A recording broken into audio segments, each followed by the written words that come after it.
आर्यस ITI के YouTube channel में आप सभी का स्वागत है।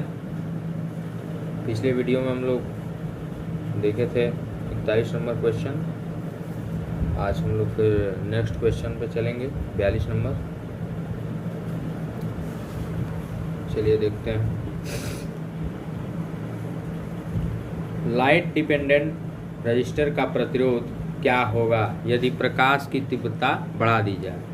तो अगर प्रकाश की तीव्रता बढ़ेगा तो आपका जो रेजिस्टेंस होगा वो यहाँ घटेगा।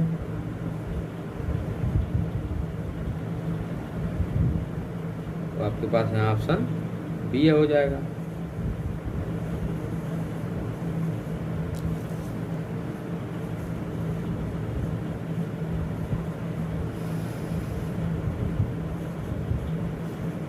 नेक्स्ट क्वेश्चन देखेंगे। डीसी परिपथ में शक्ति की गणना करने का क्या सूत्र है। तो डीसी सर्किट में जो है शक्ति की गणना जो किया जाता है वो आपका P = VI से किया जाता है। तो यहाँ धारा इंटू वोल्टेज ये दिया, बी ऑप्शन।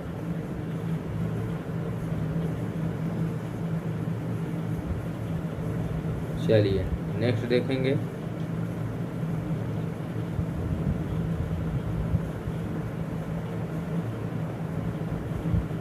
चौवालीस नंबर क्वेश्चन देखेंगे। 200 वाट 250 वोल्ट रेटेड लैंप के गर्म प्रतिरोध की गणना कीजिए। तो यहाँ पे आपका हो जाएगा P = V²/R होता है। तो R याद करना है तो V²/P हो जाएगा। तो हमारा जो ये क्वेश्चन दिया है इसमें P का मान क्या दिया है। P का मान दिया है 200 वाट और वोल्टेज जो दिया है वो 250 वोल्ट दिया है। तो R की वैल्यू हमको बताना है। R = 250 × 250/200। ठीक, 2 0 से 2 0 यहाँ कैंसिल कर देंगे। 25 का वर्ग या 625 हो जाएगा। फिर इसको काटिए 2 से, तो 2 3 का 6 और यहाँ हो जाएगा आपका 2 1 कम 2 2 2 के 4 2 5 6 10। यहाँ पे आ जाएगा आपका सी ऑप्शन। 312.5 ओम आपका प्रतिरोध हो जाएगा यहाँ पे। 44 का सी। चलिए नेक्स्ट देखते हैं 45। चलिए नेक्स्ट क्वेश्चन देखते हैं 45 नंबर। ये कह रहा है कि एक खुले सर्किट में प्रतिरोध का मान क्या होगा। तो जब ओपन सर्किट होगा तो वहाँ बिल्कुल धारा नहीं बहेगी, धारा शून्य हो जाएगी। जब धारा शून्य होगी तो रेजिस्टेंस तो अनंत होना ही है। 45 का डी हो जाएगा। समांतर परिपथ में जुड़े हुए 50 ओम 220 ओम 450 ओम तथा 560 ओम प्रतिरोधों में से किस प्रतिरोध में सबसे कम धारा बहाव होगा। सबसे कम धारा किस में बहाव होगा।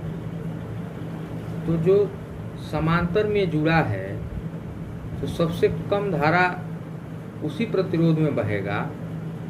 ये 46 नंबर क्वेश्चन आप लोगों का है। ये जो है सबसे कम उसी में धारा बहेगा जो जिसका मान सबसे ज़्यादा होगा। तो समांतर में तो इसमें से 560 ओम है, सबसे कम धारा इसी में बहेगी। ये डी ऑप्शन।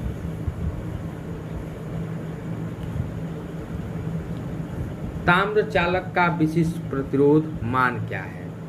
तो ये ताम्र चालक का जो विशिष्ट प्रतिरोध होता है 1.72 माइक्रो ओम प्रति सेंटीमीटर क्यूब होता है। ये चालकों के प्रतिरोध के व्युत्क्रमानुपाती क्या होता है।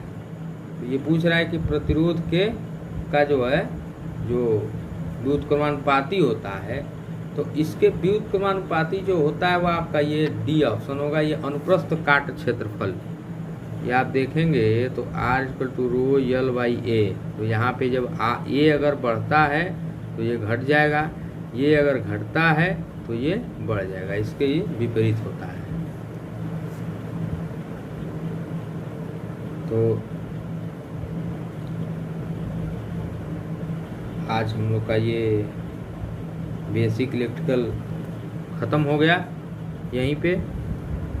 अब नेक्स्ट हम लोग देखते हैं, यहाँ जो नेक्स्ट हम लोग का चैप्टर होगा वो मैग्नेटिज्म एंड कैपेसिटर होगा।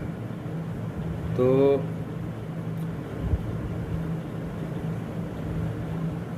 इसी में हम लोग इसको भी थोड़ा सा देख लेते हैं, 2-4 क्वेश्चन इसका भी देखते हैं।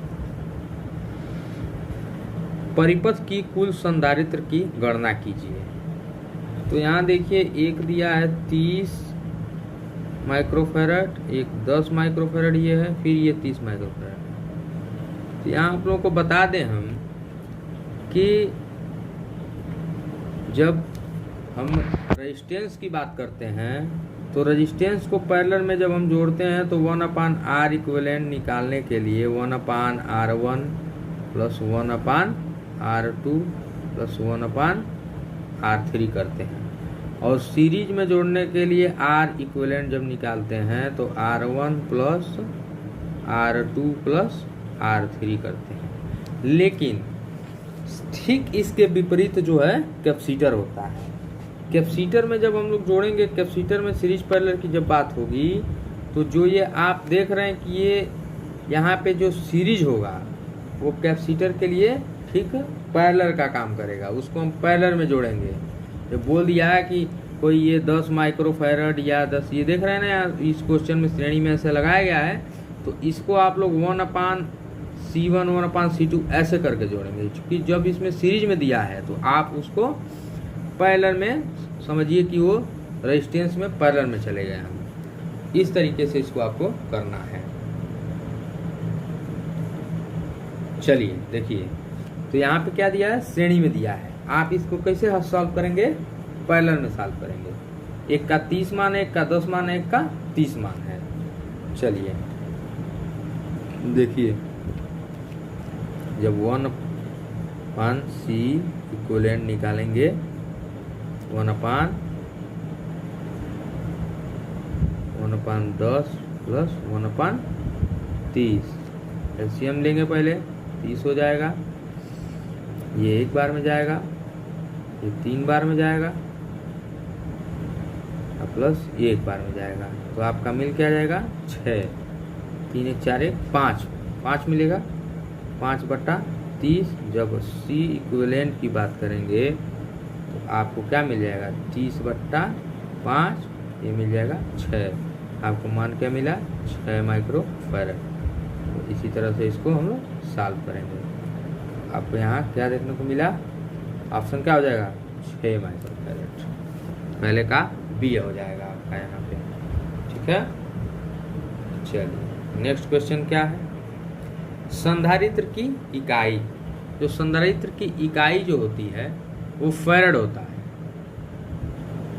तो यहाँ पे हम लोग फैरड, देखिए कौन सा ऑप्शन है, दूसरे का सी ऑप्शन होगा यहाँ पे आपका। चलिए नेक्स्ट क्वेश्चन देखेंगे, नंबर 3।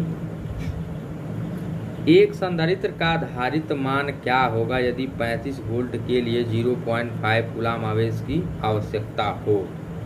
तो ये वैल्यू ऑफ कैपेसिटर रिक्वायर्ड, ये पूछ रहा है कि आवेश, capacitor, value of capacitor required, ये कैपेसिटर की वैल्यू यहाँ पूछा जा रहा है आपसे। तो यहाँ पे होता है, सूत्र होता है Q = CV, ठीक। तो C का जब हम मान निकालेंगे तो C का जब मानेगा तो Q/V हो जाएगा। तो Q/ जब V यहाँ निकालेंगे आप तो संधारित्र का धारिता का मान क्या है, तो V का मान 35 दिया है, और Q क्या दिया है 0.5। ये जब करेंगे तो इसको हम लोग सॉल्व करके देखते हैं क्या ऑप्शन आता है। 0.5 आगे तो ये 0.014 आएगा। आप इसको कैलकुलेट करके देख लीजिएगा आप लोग, हम देख लिए हैं। यहाँ पे आप ये फार्मूला लगाएंगे CV, जब C ज्ञात करना होगा आपको तो Q=V आपको यहाँ मिल जाएगा। इसी फार्मूले पे ये क्वेश्चन सॉल्व होगा। चलिए नेक्स्ट देखते हैं क्या है।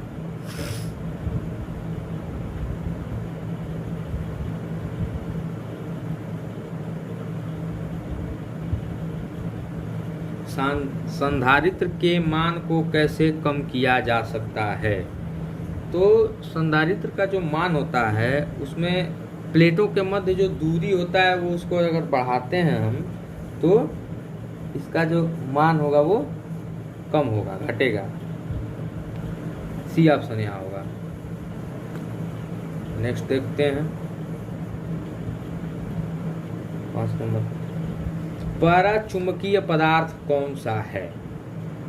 तो यहाँ जो हम लोग का ये चुंबक होता है या पैराचुंबक तो C होगा। चुंबक 3 प्रकार के होते हैं। एक होता है फेरोमैग्नेट, एक होता है पैरोमैग्नेट, एक होता है डाया। फेरो, पैरा, डाया, 3 प्रकार के ये चुंबक होते हैं आपके पास। चलिए, कौन सा कारक विद्युत चुंबक की ध्रुवीयता को प्रभावित करता है। ये जो ध्रुवता होता है इसको प्रभावित करने वाला धारा की जो दिशा होती है, अगर आप धारा की दिशा को बदलेंगे तो चुंबक का जो ध्रुव भी बदल सकता है। ये बी ऑप्शन होगा आपका। चुंबकीय वाहक बल की क्या इकाई है। तो एमएमएफ की बात कर रहा है। एमएमएफ बराबर होता है एनआई। एनआई तो एनआई के लिए आपका क्या होगा, एन के लिए टर्न, आई के लिए एम्पियर, तो एम्पियर टर्न हो जाएगा आपका। ये सी ऑप्शन हो जाएगा। नेक्स्ट देखते हैं,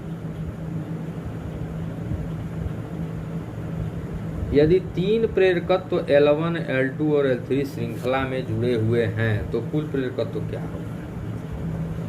यहाँ पे जो होता है वो ठीक श्रेणी में आप जैसे रेजिस्टेंस जोड़ते हैं वहीं यहाँ पे भी वही होता है। तो यहाँ L1, L2 प्लस L3 हो जाएगा बी। परमियंस की इकाई क्या है। तो परमियंस की इकाई होता है वेबर प्रति एम्पियर टर्न। ये देखिए बी ऑप्शन।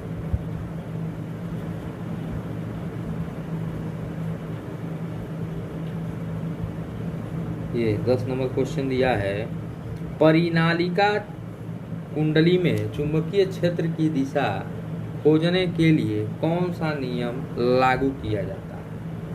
तो परिनालिका में जो हमारा नियम लगता है वो दाहिने हाथ की हथेली का नियम लगता है। ये बी ऑप्शन। तो आज के लिए हम लोग इतना ही रखते हैं, फिर देखेंगे कल नेक्स्ट वीडियो में। आप लोग चैनल को अधिक से अधिक शेयर करिए और आप लोग कमेंट में ये भी बता दिया करिए कि आपको वीडियो कैसा लगा। वीडियो को लाइक करिए। अगर कोई डाउट है तो कमेंट में हमको कमेंट करके भेजिए, फिर हम उस पर देखेंगे क्या है कैसे है। तो आज के लिए इतना ही, धन्यवाद।